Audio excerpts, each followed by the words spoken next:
Inga fra Varteg. Ja. Vi er virkebannere. Du må bli med oss.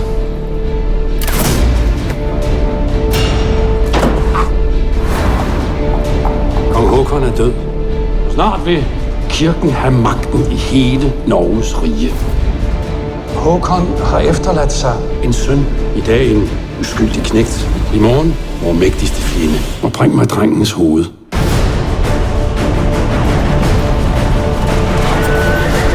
Nå er drengen gemt.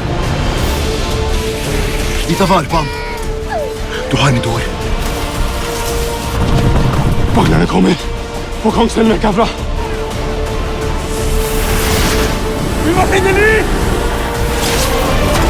Hej, god dager. Hej. Hej. Ja.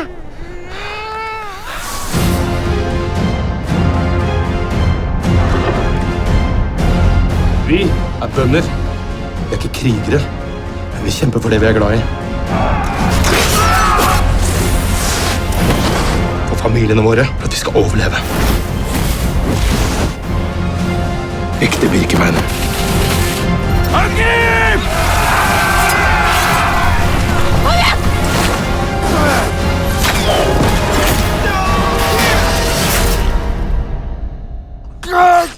Er du klar? Hvis jeg dør, så dreper